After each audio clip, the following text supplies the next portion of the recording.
और पुण्यात्मा इस विश्व में वर्तमान के अंदर इस दास के अतिरिक्त वो सच्ची साधना और ये तत्व ज्ञान सत्य ज्ञान किसी भी आज के मार्गदर्शक के पास नहीं है। तो ये दास ही वो सच्चा सतगुरु है। बोलो सतगुरुदेव की जय।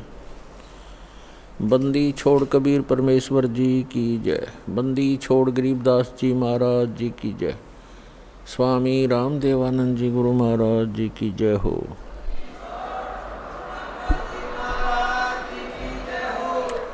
गरीब नमो नमो सतपुरुष को नमस्कार गुरु के नहीं। सुर नर मुनि जन साधुआं संतों सर्वस्ती नहीं। सतगुरु साहेब संत सब दंडोतम प्रणाम। आगे पीछे मध हुए तिनको जा कुर्बान। नराकार निर्विषम काल जाल भय भंजनम निर्लेपम निज निर्गुणम अकल अनुवेशुनम। सोहम सुरति समापतम सकल समाना निर्तलय उज्ज्वल हिरंबर हरदमं बे परवा था है वार पार नहीं मध्यतम। ग्रीव जो सुमरै सिद्ध होई गणनायक गलताना। करो अनुग्रह सोई पारस पद परवाना। आदि गणेश मनाऊं गणनायक देवन देवा। चरण कमल लो लाऊं आद्यंत करूं सेवा। परम शक्ति संगीतम रिद्धि सिद्धि दाता सोई। अवगत गुण अतीतम सत्य पुरुष निर्मोही। जगदम्बा जगदीशम मंगल रूप मुरारी। तन मन अर्पों शीसम भक्ति मुक्ति भंडारी। सुर नर मुनि जन ध्यावे ब्रह्मा विष्णु महेशा। शेष शेष मुख गावे पूजे आद गणेशा। इंद्र कुबेर सरीखा वरुण धर्म राय ध्यावे।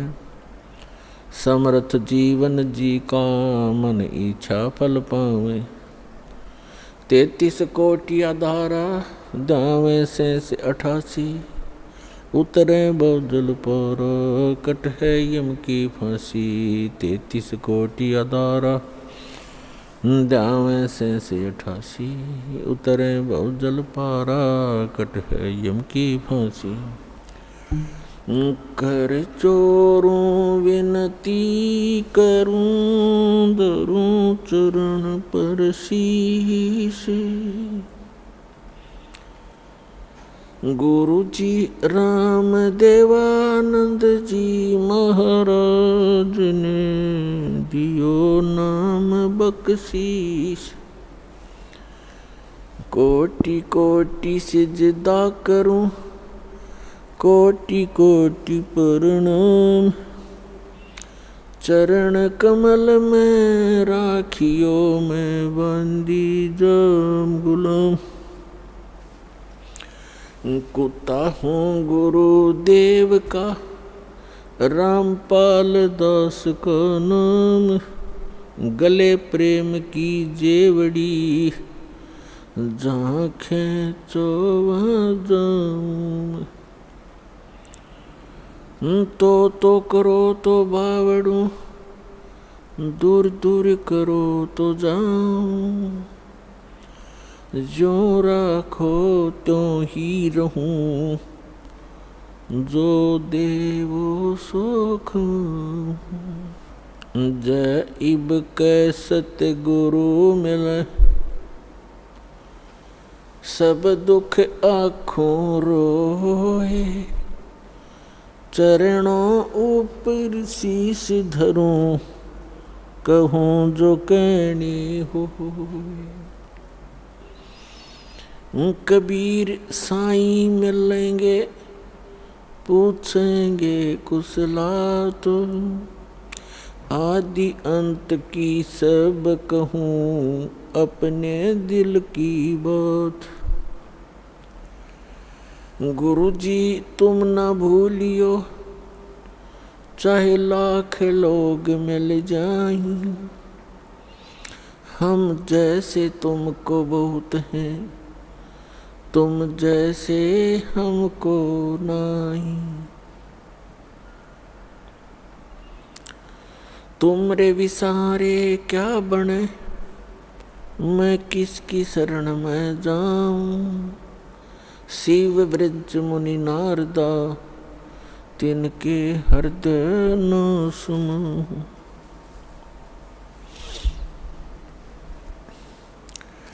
परम पिता परमात्मा पूर्ण ब्रह्म सारी सृष्टि के रचनहार कबीर परमेश्वर जी की असीम रजा से आप सभी पुण्यात्माएं सत्संग सुनने के लिए उपस्थित हैं। जिन पुण्यात्माओं के ऊपर परमात्मा प्रसन्न होते हैं उन्हीं को ऐसे शुभ अवसर प्राप्त होते हैं। पुण्यात्माओं, परमात्मा कहते हैं, स्वयं आकर के अपना ज्ञान हमारे लिए विस्तार से बताते हैं कि मानुष जन्म पाके जो नहीं रटे हरि नाम, और जैसे कुआ जल बिना फिर बनवाया क्या काम। मनुष्य जीवन का मुख्य कार्य परमात्मा की भक्ति करना, शुभ कर्म करना और पुण्य दान करके अपना मोक्ष कराना। और ये ना करके हम अन्य ही जुगाड़ में यहाँ की अस्थायी व्यवस्था को ही सुचारू बनाने के लिए दिन रात लगे रहते हैं, फिर मृत्यु को प्राप्त हो जाते हैं। परमात्मा कहते हैं ये आपकी बुद्धिमत्ता नहीं है। मनुष्य जीवन का मुख्य काम है पूर्ण संत की खोज करें, उसके पश्चात उसके बताए अनुसार शास्त्र अनुकूल साधना मर्यादा में रहते हुए करे और अपने निर्वाह के लिए भी कार्य करे। क्योंकि यहाँ आपको ऐसा स्थान मिला है और ऐसा शरीर है, ये किराए पर चलेगा। इसमें सुबह शाम कुछ डालते रहोगे तो ये आपका बॉडी, आपका शरीर काम करता रहेगा, अन्यथा ये खराब हो जाएगा। और जिस लोक में आप रह रहे हो यहाँ कर्म करके ही प्राप्त होगा। और जो सत साधना जिसको मोक्ष प्राप्ति की विधि कहते हैं कि जो सच्ची साधना सतगुरु से प्राप्त हो जाती है, उस भक्ति के करने से पूर्ण मोक्ष हो जाता है। पूर्ण मोक्ष प्राप्त प्राणी उस लोक में चला जाता है जहाँ पर इसको कर्म किए बिना ही प्राप्त होता है। श्रीमद् भगवत गीता के अंदर उसको निष्कर्मे मोक्ष कहा है। वहाँ जाने के बाद कोई भी बगैर काम किए ही आपको सब कुछ प्राप्त होगा। इसलिए आप जिस स्थान पर रह रहे हो, ये आपने कर्म करते करते भक्ति करनी पड़ेगी। निर्वाह के कर्म करते करते आपको भक्ति के कर्म भी करने पड़ेंगे। इसलिए प्रत्येक सद्ग्रंथ के अंदर जो प्रावधान है वो इसी प्रकार का है।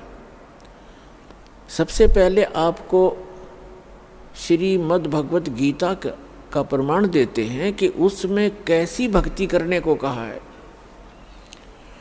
और उस भक्ति के करने का तरीका कौन सा है और वो साधना है कौन सी। श्रीमद् भगवत गीता अध्याय नंबर 8 के श्लोक नंबर 1 में अर्जुन ने पूछा कि भगवान आपने श्रीमद् भगवत गीता अध्याय नंबर 7 के श्लोक नंबर 29 में कहा है कि मेरे ज्ञान का जो आश्रय कर लेते हैं, कौन से ज्ञान का। गीता अध्याय नंबर 4 के श्लोक नंबर 32 और 34 में एक विशेष उल्लेख है कि सच्चिदानंद घन ब्रह्म अपने मुख कमल से स्वयं ही यहाँ आकर के एक यथार्थ ज्ञान बताता है, उसको तत्व ज्ञान कहते हैं। तो चौथे अध्याय के 34वें श्लोक में कहा कि उस तत्व ज्ञान को तत्वदर्शी संत ही जानते हैं। उन तत्वदर्शी संतों के पास जाकर के उस तत्व ज्ञान को अर्जुन ग्रहण करो। यदि आप पूर्ण मोक्ष प्राप्त करना चाहते हो, यदि आप उस शाश्वत स्थान को प्राप्त करना चाहते हो, गीता अध्याय नंबर 18 के श्लोक नंबर 62 में, गीता अध्याय नंबर 15 के श्लोक नंबर 4 में, गीता अध्याय नंबर 18 के श्लोक नंबर 66 में जो प्रमाण दिया है कि अर्जुन तू सर्वभाव से उस परमेश्वर की शरण में जा, उसकी कृपा से तू परम शांति को और शाश्वत स्थान अर्थात उस अमर लोक को प्राप्त होगा, सनातन परम धाम को प्राप्त होगा, जहाँ जाने के बाद साधक फिर लौटकर कभी संसार में नहीं आते। तो गीता अध्याय नंबर 7 के श्लोक नंबर 29 में गीता ज्ञानदाता कहता है कि जो मेरे इस ज्ञान का आश्रय कर लेते हैं और तत्वदर्शी संत की खोज कर लेते हैं, वे व्यक्ति फिर क्या करते हैं? जरा मरण मोक्षाय यतन्ति ते तत् ब्रह्म विदु कृत्स्नम अध्यात्म अखिल च कर्मम।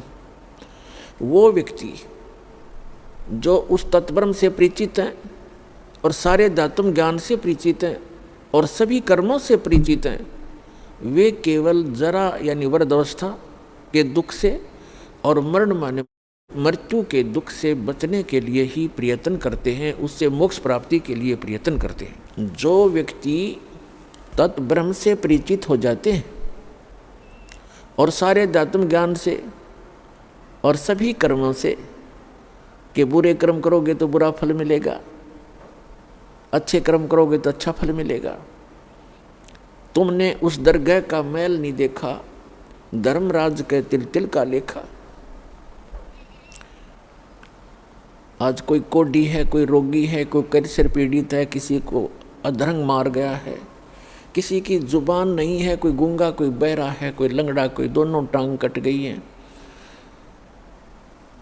कोई और अन्य भयंकर आपदाओं का सामना कर रहे हैं मनुष्य शरीरधारी प्राणी।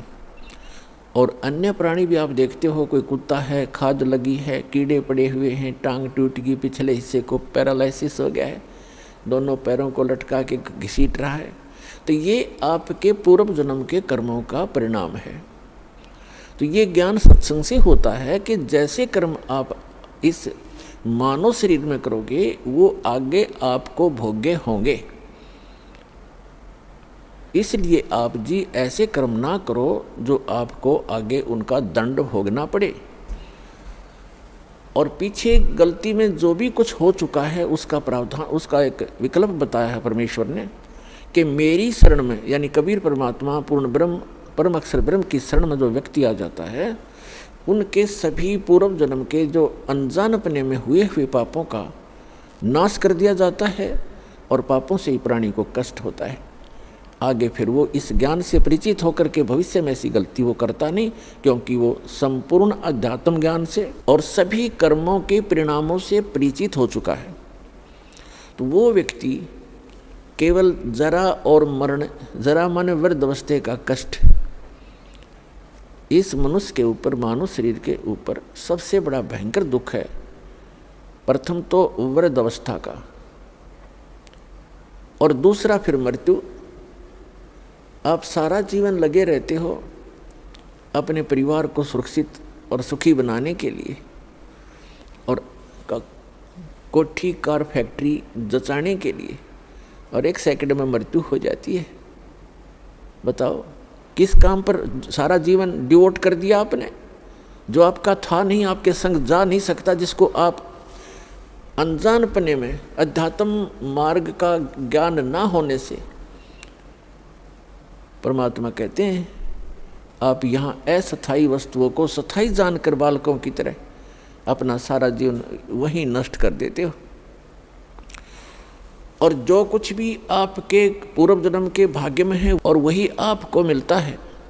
आप अपनी चतुरता के कारण, अध्यात्म मार्ग से अपरिचित होने के कारण आप अपने भविष्य के कर्म और खराब कर लेते हो।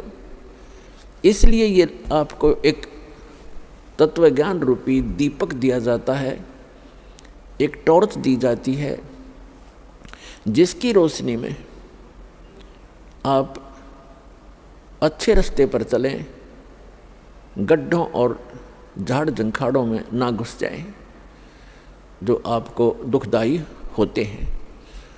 तो प्रसंग चल रहा है कि जरा और मरण से छूटने का प्रयत्न जो करते हैं,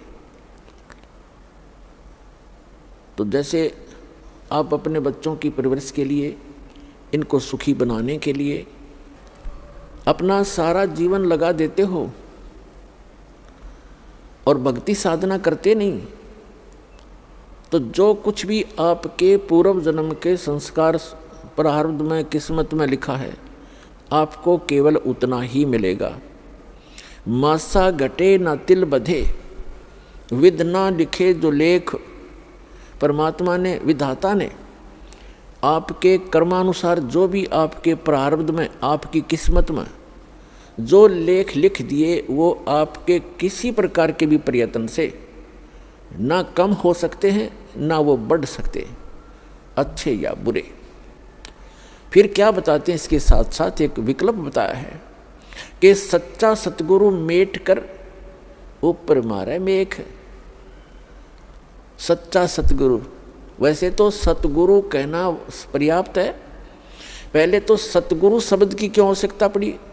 गुरु शब्द पर्याप्त है। गुरु का अर्थ होता है मार्गदर्शक, लेकिन नकली गुरु घने हो गए, इसलिए सतगुरु शब्द संतों ने, परमेश्वर ने प्रयोग किया कि जो सच्चा गुरु है वो ही कारगर विधि बताता है। फिर ये सतगुरु निरे हो गए, ये राधा स्वामी, धन धन सतगुरु, सच्चा सौदा, सिरसार, जगमाल वाली, ये तेरे सारे निरंकारी, ये सारे सतगुरु कहने लग गए। तो इसलिए संतों ने एक शब्द और बोल दिया कि सच्चा सतगुरु।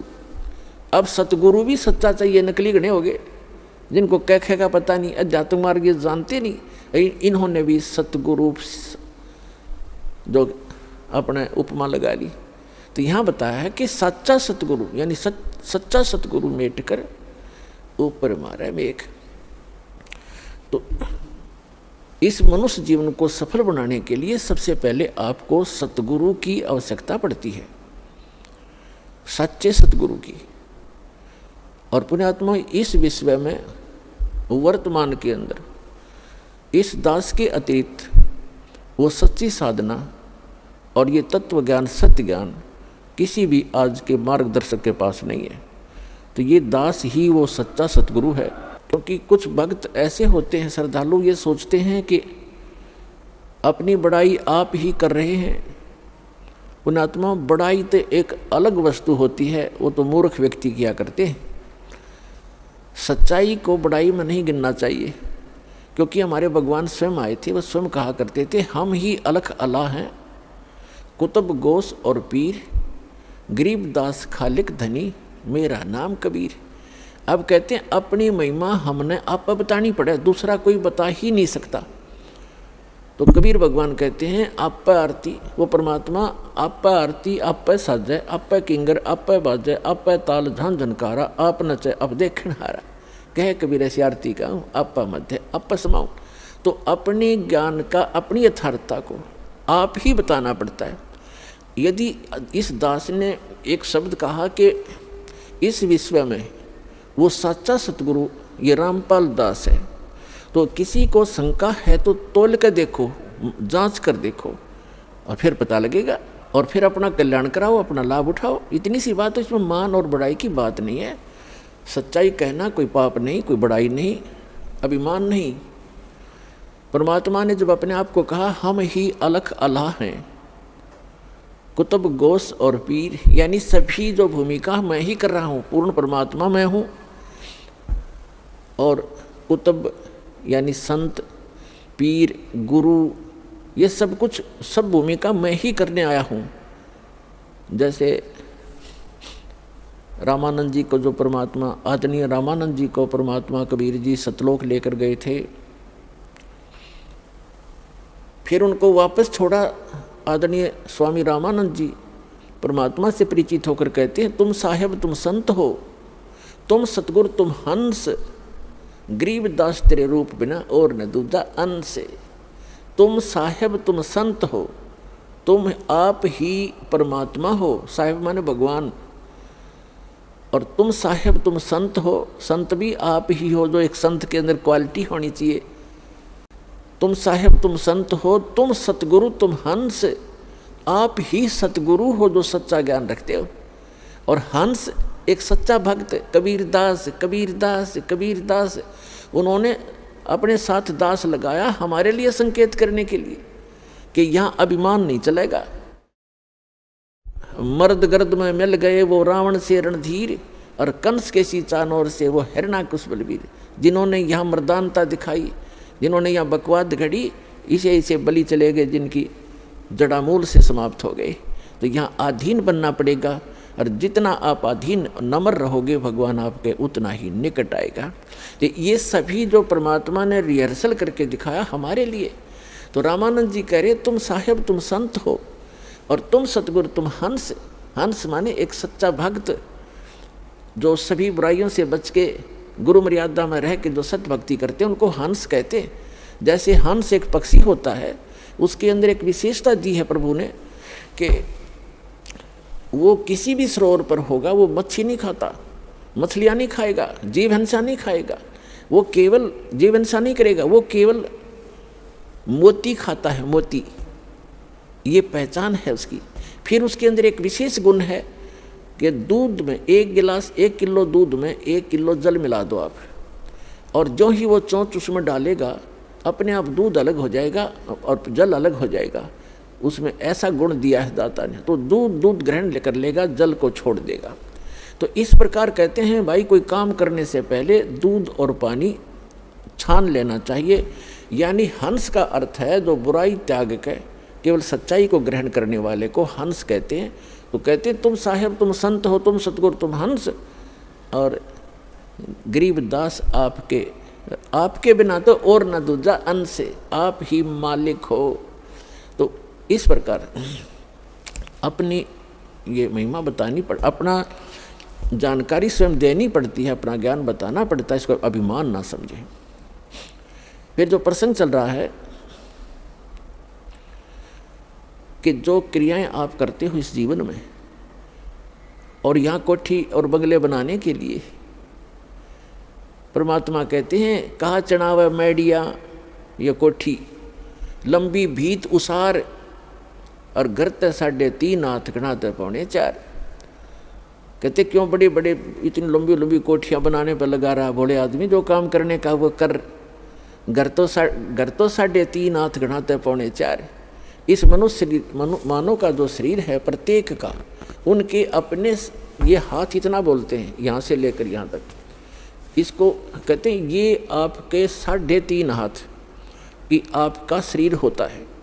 घर चाहिए तो इतना पर्याप्त है आपके लिए, और घना तो 4.25, 3.5 हाथ हो न तो 4.25 बना ले। कहने का भाव ये है कि मिनिमम कम से कम ये बिल्डिंगें बनाओ, जितनी आवश्यक हो उतनी ही बनाओ, अधिक ना बनाओ। और फिर क्या बताते हैं, पृथ्वीपति चकवे गए जिनके चक्र चलंत, रावण श्री खे कौन गिने ऐसे गए अनंत। सर्व सोने की लंका थी, ओह तुम तो एक 10 ग्राम सोना किसी के पास हो जा कूदता अंडा, और 50 ग्राम हो जा तन्यों का धरती तोल दे, बड़ा सेठ हो गया। खाक सेठ यहाँ का। कबीरा शब्द निर्धना धनवंता ना कोय, धनवंता सो जानिए जिस पर राम नाम धन होए। सारी लंका सोने की बना रखी थी रावण ने, गारा की जगह सोना प्रयोग कर रखा था, ईंटों की जगह सोना प्रयोग कर रखा था, सीमेंट के स्थान पर सोना प्रयोग कर रखा था, और वो बिना ले जा सका। कहते हैं अगम निगम को खोज ले बुद्धि विवेक विचार, और उदय अस्त का राज मिले तो बिन नाम बेगार। कहते हैं रति कंचन पाया नहीं रावण चलती बार। 1 ग्राम भी सोना रावण साथ नहीं ले जा सका, जब वो जानने लगा। तो यहाँ की जो फोकट की महिमाएं हैं ये बकवाद हैं। भक्ति मार्ग में इनसे दूर हटकर ही हम चल सकते हैं। समाज के इस तरह की चोचलों को देखकर हम भक्ति नहीं कर सकते, हमने उनसे हटना पड़ेगा। और भविष्य की जानकारी भगवान ने जो दी है, जो सुख हम प्राप्त करना चाहते हैं भक्ति से, वो प्राप्त करने का प्रयत्न करें। वो कौन सा है? वो है पूर्ण मोक्ष। तो जो दास बताने जा रहा है कि मासा घटे न तिल बधे, विधाता लिखे जो लेख, और सच्चा सतगुरु मेट कर ऊपर मारे मेख। जब तक आप सच्चे सतगुरु की शरण में नहीं आते तब तक आपको केवल आपका वर्क डन ही मिलेगा, भूत पहले का, पूर्व का। और जिस समय आप सतगुरु की शरण में आ जाते हैं और उससे पहले जो आप क्रियाएं करते हैं अपने को धनी बनाने के लिए या अपना कोई और कोठी बंगले बनाने के लिए, कोई रिश्वत लेता है, कोई चोरी करता है, कोई मिलावट करता है, कोई डाके मारता है, तो वो पैसे एक बार तो इकट्ठे कर लोगे लेकिन वो डबल होकर जाएंगे आपके भाग्य में नहीं है वो। और वो पैसे तो रहेंगे नहीं, वो रुपया, वो धन नहीं रहेगा आपके पास, क्योंकि आपकी मृत्यु होगी तब आपके पास कहाँ रहा। या तो कोई बीमारी हो जाएगी। एक IAS अधिकारी था, कमिश्नर रैंक का, और उसने रिटायरमेंट होने से पहले अपनी लड़की का विवाह किया 6 महीने पहले। उसने ये सोच करके, वो एक MD पद पर विराजमान था किसी महकमे का, और उसने ये सोच कर किया था कि अब जितने भी मेरे अंतर्गत अधिकारी हैं सब ये अच्छा दान देंगे, खूब धन होगा, ऐसे किया। और खुद भी अच्छा पैसा, अच्छी पार्टी सेलेक्ट करी उसने अपनी बेटी के लिए।